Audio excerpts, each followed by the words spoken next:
तो आज मैं आपको एक अनोखी रहस्यमय कहानी सुनाऊंगा। अगर आप चैनल पर नए हैं तो अभी सब्सक्राइब कर ले, क्योंकि यह मेरा दूसरा नया चैनल है। तथा कहानी पूरा देखे, अंत में एक अनोखा रहस्य छुपा है। धन्यवाद। तो सुनिए। एक समय की बात है, कैलाश पर्वत की ऊंची चोटियों से बहुत दूर एक छोटा सा गांव बसा था, जिसका नाम था धर्मपुर। बड़ी इस गांव में एक बूढ़ा कुम्हार रहता था, जिसका नाम था शंकु। शंकु मिट्टी के बर्तन बनाता था, लेकिन उसके बर्तनों में एक अजीब सी बात थी। जब भी वह कोई बर्तन बनाता, वह अधूरा रह जाता।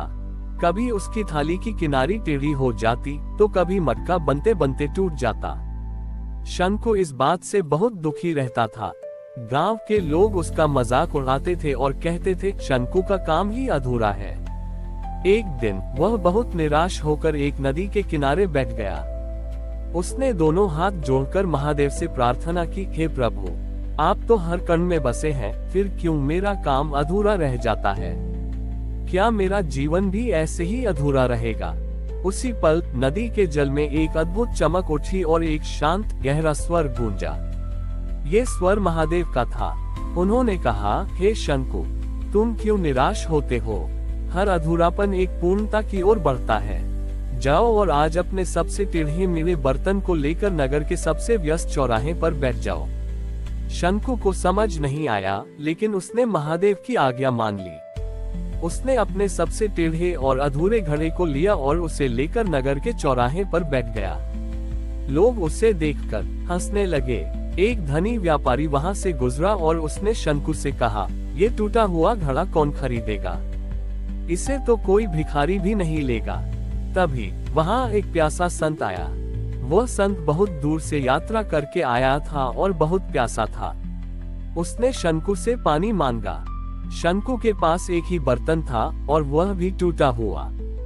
उसने संकोच से टेढ़े घड़े में पानी भरा और संत को दिया। जब संत ने उस घड़े से पानी पिया, तो उन्होंने देखा कि घड़े के टूटे हुए हिस्से से पानी नहीं गिरा, बल्कि वहां से एक छोटी सी धारा बहकर पास की सूखी हुई जमीन पर गिर रही थी। उस जमीन पर तुरंत ही एक नन्हा पौधा उगाया और उस पर एक सुंदर फूल खिल गया। ये चमत्कार देखकर सभी लोग दंग रह गए। व्यापारी ने शर्मिंदा होकर अपना सिर झुका लिया। संत ने शंकु की ओर देखा और मुस्कुराते हुए कहा, जिस घड़े को तुम अधूरा समझते थे, उसी ने एक नए जीवन को जन्म दिया। हे शंकु, तुम्हारा काम अधूरा नहीं था, बल्कि उसमें एक गुप्त शक्ति छिपी थी। महादेव ने तुम्हें यही दिखाने के लिए ये परीक्षा ली थी। तब शंकु को समझ आया। महादेव ने उसे सिखाया था कि हर अधूरापन एक उद्देश्य रखता है। जो चीज हमें अपूर्ण लगती है, वह किसी और के लिए पूर्णता का प्रतीक बन सकती है। शंकु ने उस दिन से कभी निराश नहीं हुआ और उसने अपने हर अधूरे बर्तन को नया जीवन नाम दिया। वह उन्हें उन लोगों को देने लगा जिन्हें किसी सहारे की जरूरत थी, और उसके बर्तन हमेशा किसी न किसी के लिए काम आते थे। इस प्रकार शंकु ने ये जान लिया कि महादेव की दृष्टि में कुछ भी अधूरा नहीं होता। हर कण और हर चीज का अपना एक उद्देश्य होता है। शंकु अब धर्मपुरी गांव में नया जीवन वाले कुम्हार के नाम से प्रसिद्ध हो गया था। उसके पास अब धन दौलत नहीं थी, लेकिन उसके पास अपार संतोष और प्रेम था। लोग दूर दूर से उसके पास अपने जीवन की परेशानियों का हल खोजने आते थे। वे जानते थे कि शंकु अपने अधूरे बर्तनों के माध्यम से उन्हें जीवन का एक नया दृष्टिकोण देगा। एक दिन शंकु अपनी कुटिया के बाहर मिट्टी के बर्तन बना रहा था। तभी एक राजा का दूत वहां आया। राजा बहुत बीमार थे और उन्होंने कई वैद्यों को दिखाया, लेकिन कोई भी उनकी बीमारी का इलाज नहीं कर पाया।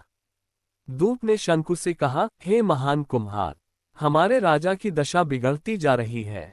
क्या आप उन्हें अपने किसी बर्तन में से कुछ ऐसा दे सकते हैं जो उन्हें ठीक कर दे? शंकु ने सिर झुकाकर सोचा। उसके पास कोई जादुई बर्तन नहीं था, लेकिन उसने महादेव पर विश्वास रखा। उसने अपने हाथ में एक अधूरी टूटी हुई प्याली ली। उसने उस प्याली में गंगाजल भरा और दूत को देते हुए कहा, इस प्याली का जल राजा को पिला दीजिए। ये प्याली अपूर्ण है, क्योंकि यह जीवन की अपूर्णता को दर्शाती है, और यह जल जीवन की पूर्णता का प्रतीक है। दूत ने संकोच से वह प्याली ली और महल वापस लौट गया। राजा ने जब उस टूटी प्याली में से जल पिया तो उन्हें ऐसा लगा मानो उनके शरीर में एक नई ऊर्जा का संच आ रहा हो। धीरे धीरे राजा की बीमारी ठीक होने लगी और कुछ ही दिनों में वे पूरी तरह स्वस्थ हो गए। राजा बहुत प्रसन्न हुए। उन्होंने शंकु को अपने महल में बुलाया और कहा, आपने मुझे नया जीवन दिया है। मैं आपको अपना आधा राज्य देना चाहता हूं। लेकिन शंकु ने हाथ जोड़कर राजा को विनम्रता से मना कर दिया। उसने कहा, महाराज, महादेव ने मुझे ये सिखाया है कि जीवन में सबसे बड़ी दौलत संतोष और दूसरों की सेवा है। मेरे पास पहले से ही सब कुछ है। राजा शंकु की इस बात से बहुत प्रभावित हुए। उन्होंने देखा कि शंकु के जीवन में कोई लालच नहीं था। उसने फिर से कहा, हे शंकु, आपका जीवन और आपका काम दोनों ही महान हैं। मैं आपको और आपके गांव को एक वरदान देता हूं। आज से धर्मपुरी गांव का नाम शिवपुरी होगा और इस गांव का हर व्यक्ति महादेव की कृपा से हमेशा खुशहाल रहेगा। महादेव ने शंकु को सिर्फ एक कुम्हार नहीं बल्कि एक मार्गदर्शक बना दिया था। शंकु ने ये जान लिया था कि जीवन में असली शक्ति धन दौलत में नहीं बल्कि प्रेम, त्याग और दूसरों की मदद करने में है। और यही महादेव का सच्चा संदेश था। शंकु अब शिवपुरी गांव में रहते थे और उनकी प्रसिद्धि चारों दिशाओं में फैल चुकी थी। राजा के वरदान से गांव समृद्ध हो गया था, लेकिन शंकु आज भी अपनी कुटिया में उसी सादगी से रहते थे और मिट्टी के अधूरे बर्तन बनाते थे। उनकी कुटिया के सामने अब भी लोग अपनी परेशानियों का हल खोजने आते थे। एक दिन एक अहंकारी और विद्वान मूर्तिकार जिसका नाम विग्रह था, शंकु की कुटिया के सामने आकर खड़ा हो गया। विग्रह को अपनी कला पर बहुत गर्व था। वह इतनी अद्भुत मूर्तियां बनाता था कि देखने वाले अचंभित हो जाते थे। वह शंकु के काम को देखकर हंसा और बोला, हे बूढ़े कुम्हार, तुम क्या बनाते हो? ये टूटे फूटे आधे अधूरे बर्तन। मेरी एक मूर्ति तुम्हारे 100 बर्तनों से ज्यादा कीमती है। शंकु ने मुस्कुराते हुए विग्रह की ओर देखा और कहा, मेरे बर्तन कीमती नहीं हैं, लेकिन उनमें जीवन का सार छिपा है। विग्रह को शंकु की बात अच्छी नहीं लगी। उसने चुनौती देते हुए कहा, अगर तुम में इतनी ही कला है तो मेरे सामने एक पूर्ण और सुंदर मूर्ति बनाकर दिखाओ। महादेव की मूर्ति जिसे देखकर लोग विस्मय से भर जाएं। शंकु ने चुनौती स्वीकार कर ली। वह ध्यान में बैठ गया और अपने अंतर्मन में महादेव का रूप देखने लगा। उसने छोटी ईंटें ली और धीरे धीरे एक मूर्ति का आकार देना शुरू किया। विग्रह पास में बैठकर मजाक उड़ा रहा था, लेकिन जैसे जैसे मूर्ति बनने लगी, विग्रह की हंसी रुक गई। वह देख रहा था कि शंकु महादेव की मूर्ति में कोई आभूषण नहीं बना रहा था, न ही कोई भव्य मुकुट। वह बस एक साधारण सी मूर्ति बना रहा था जिसमें महादेव शांत और ध्यानमग्न बैठे थे। जब मूर्ति पूरी हुई तो शंकु ने उसकी आंखों की जगह 2 खाली गड्ढे छोड़ दिए। विग्रह ये देखकर चिल्ला उठा, अरे ये कैसी अधूरी मूर्ति है, इसकी तो आंखें ही नहीं हैं। शंकु ने विग्रह से कहा, तुम अपनी कला से इसे पूर्ण करो। इसकी आंखों में वो भाव भरो जो तुम अपनी कला से सबसे बेहतर भर सकते हो। विग्रह ने अपनी सबसे कीमती छेनी ली और मूर्ति की आंखों पर काम करना शुरू किया। वह घंटों तक मेहनत करता रहा, लेकिन हर बार जब वह आंखें बनाने की कोशिश करता तो मूर्ति की मिट्टी बिखर जाती।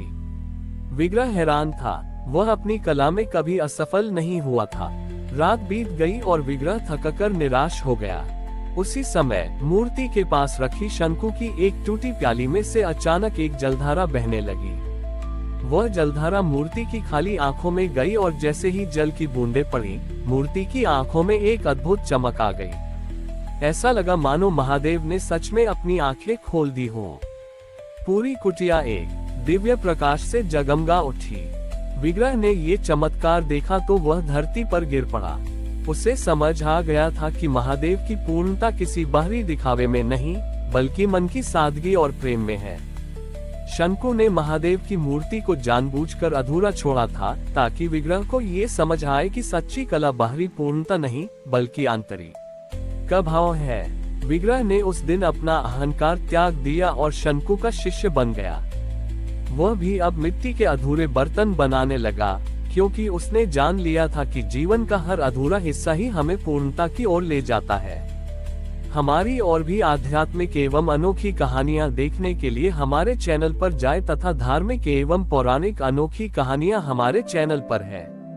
कृपया जाके देखें तथा हमारे चैनल को सब्सक्राइब करके रखें और वीडियो लाइक जरूर करें। धन्यवाद।